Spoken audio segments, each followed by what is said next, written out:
Our evidence-based practice was advised by Dr. Wesley Swen. Our group consisted of Michaela, Caitlin, Hannah, Jaylene, Chris, and Anna. Doctor of Physical Therapy and Doctor of Medicine students both experience overwhelming stress within their programs. Finding the common variables between the students may help future programs ensure their students are mentally cared for.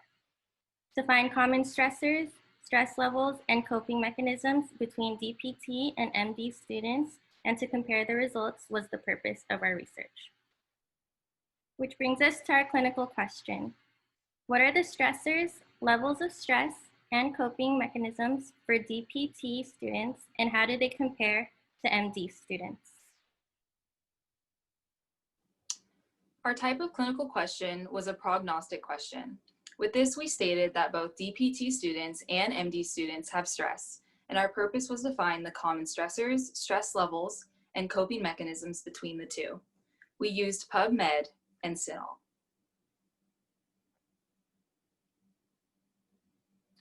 The main key phrases we used were stress, stressors, anxiety, burnout, physical therapy students, medical students, and coping mechanisms. We determined that our inclusion criteria were 50 DPT and 50 MD students in any year of their respective programs. The research publications were from years 2000 to the present. And lastly, a cross-sectional retrospective or a case control study. For exclusion criteria, we stated students who did not think their programs were stressful, stressors that the students may experience that stand out alone, and postgraduate students. One cross-sectional study collected qualitative data from 68 students who were in their third or fourth year in a DPT program during clinical practice specifically, by asking which coping strategies they used to manage stressors. They used the TAC-24 scale, which categorized coping strategies into 3 categories based on a combination of 1, approach and avoidance, 2, problem and emotion-focused coping, and 3, behavioral and cognitive. The higher the score, the more the students used that coping strategy. They also used a numerical rating scale of 0 to 10, 0 reflecting no stress, and 10 reflecting unbearable stress. Results of this questionnaire showed a significant coping strategy used was called bucking pass, which is the combination of avoidance, problem-focused, and behavioral strategies from the categories I listed above. Students who use this coping strategy are at high risk for enduring more severe stress during clinical practice. They also found that females were at a higher risk for severe stress as well during clinical practice. Authors also looked at physiological responses to stress, such as alpha amylase in the saliva, and the release of adrenocorticotropic hormone. Both, in addition to fatigue, were significantly higher after clinical practice. In a study by the Journal of Physiotherapy and Occupational Therapy, researchers assessed the stress levels among their DPT students by the use of questionnaires and determining if there was any association of stress levels with age, gender, or the year of study. Gender and age were not applicable to our clinical question, but this article was chosen because it addressed stressors, coping mechanisms, and levels of stress among DPT students within their questionnaire survey. It included 382 DPT students of any year. A chi-square test was used to find any significant association between the students' stress. Common stressors included educational pressure, environmental changes, family and/or relationship concerns, and lack of confidence, time management, financial burdens, increased workloads, and changes in sleep or social habits. The results stated that there was significant association within the year of study and levels of stress. For example, the first year students' common stressors are likely to include adjusting to a new environment. The students also marked academics and personal concerns as stressors. It is safe to recommend that these numbers may be similar to the general population of DPT students. Okay. In the research of medical students, we found common stressors and copings amongst them all. The stressors included overwhelming burden of information, difficulty relaxing and relaxation guilt, sleep deprivation, parents and expectations, emotional exhaustion. And then for coping, we found emotional ventilation, support system, and taking time out and extracurricular activities helped reduce stress. In a 2015 study by Ferris et al., they used a cross-sectional survey that was distributed among a randomly selected sample of first and second year medical students. There was a total of 165 participants, and all of them completed the study. They used the Maslach Burnout Inventory Student Survey for burnout levels and a 12-item general health questionnaire for stress levels. They looked at 4 categories: stress, emotional exhaustion, cynicism, and academic efficacy. They then compared to the levels of participation in extracurricular activities. The results show that 62% of the students suffered from stress and 75% experienced burnout. There were strong positive correlations for both stress and burnout that were found with first years, females, and those living with parents. Extracurricular activity participation, especially participation in music, was found to be associated with lower levels of stress and burnout. In a second study done by Shadid et al., similar results were found using a cross-sectional survey involving first years through fifth years medical students. Out of the initial 500 students participating, they had a response rate of 71%, giving a total of 365 participants that completed the study. They used the same surveys as the research study before, but this time they used socio-demographic, professional characteristics, and extracurricular activities to see if they were predictors of burnout and stress. 51% of the participants reported feelings of high stress and 38.2% reported burnout.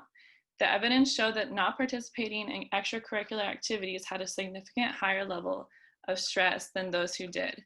There are positive correlations found between stress and emotional exhaustion, low GPA, cynicism, and being a first year or fourth year student. Female gender also attributed to stress, but the researchers felt that this was because of the new acceptance of female students into this program. There's another MD research article written by Lee and Graham titled Students' Perception of Medical School Stress and Their Evaluation of a Wellness Elective.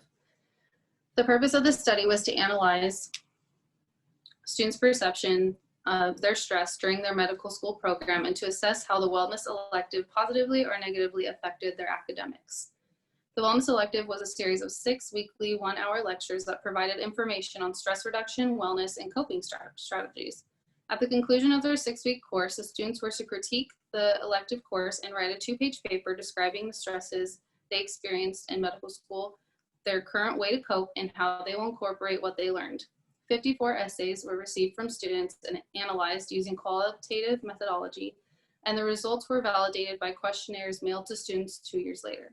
It was found that common stressors that medical students faced while in their program included sleep deprivation, decreased leisure time and physical activity, an overwhelming burden of information to master, difficulty relaxing, and guilty feelings of relaxation time.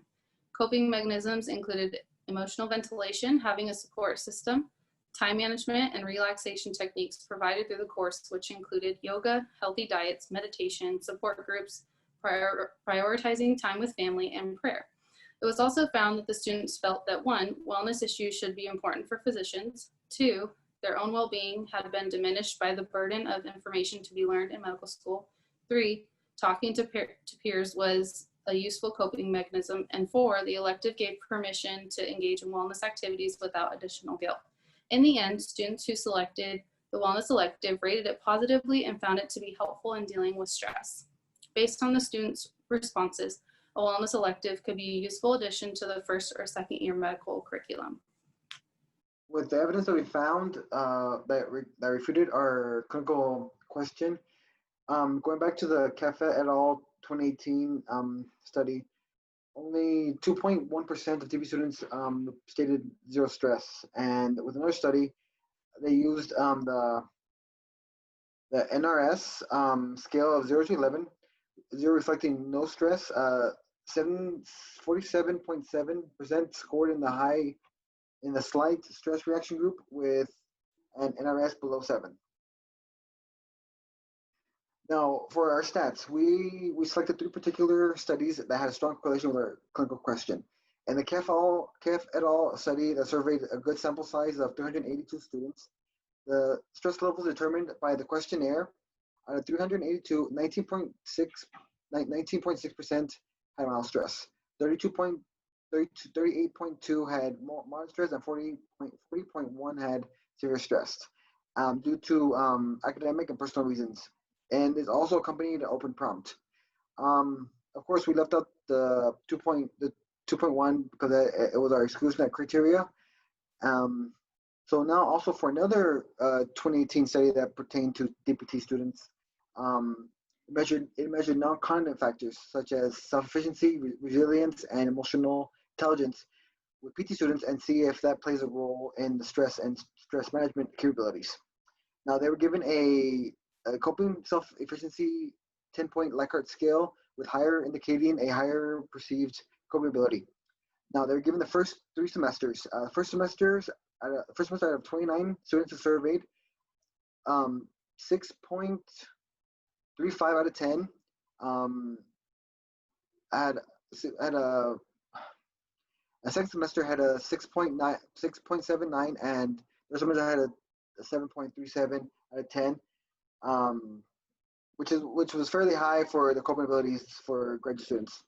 It also had an open prompt. The open prompt also addressed the fact what can a DPT program do for the student, and the students opened up by saying that if the faculty can open up dialogue, conversations, and helping them establish learning activities to help them along the road in the DPT program to have effective coping strategies. Now, since our question also pertained to MDs, we looked into the MD study.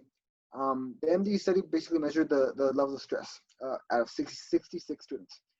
50% strongly agreed they were stressed, 4% agreed, and 4.5 disagreed, and 4.5 had no response.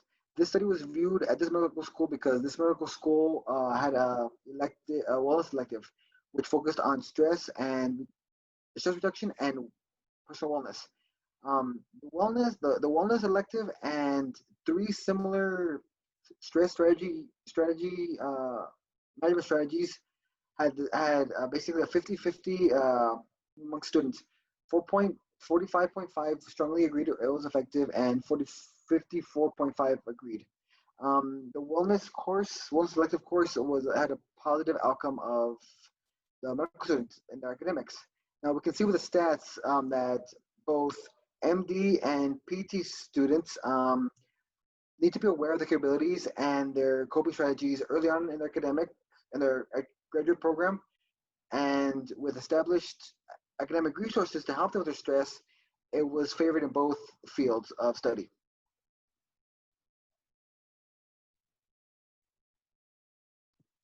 This slide summarizes the results mentioned previous by my colleagues, comparing the stressors of both groups, their levels, and coping mechanisms. Our weakness across our assessment was the lack of comparable scales for levels of stress.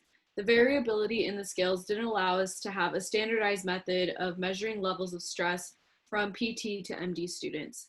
While some studies use questionnaires, others use essay analysis. Strengths include large sample sizes used in the studies and statistical significance available in the studies. The statistical significance established for our research articles was set at a p-value less than 0.05. Our take-home message is that stress is inevitable in these programs. However, there are methods of coping and stress management that may take the edge off for students. Students responded positively to wellness electives and found comfort in coping outside of school.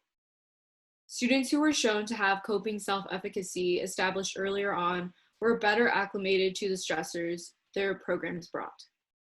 To address how this affects schools, programs may look to implement development of learning strategies focused on enhancing effective coping mechanisms within students to prevent unhealthy and even damaging means of dealing with stress.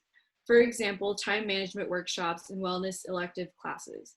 While we understand that things like workload, exam time, and the like may carry their own inherent weight of stress, we are able to manipulate other means of decreasing stress. Lastly, female students in both MD and PT programs consistently reported higher levels of stress. So not only do we need to address stress in the student population as a whole, but noticeably missing in these studies were tailored services to different subgroups, which includes but is not limited to the LGBTQIA+ community and people of color. These are references. Thank you for listening.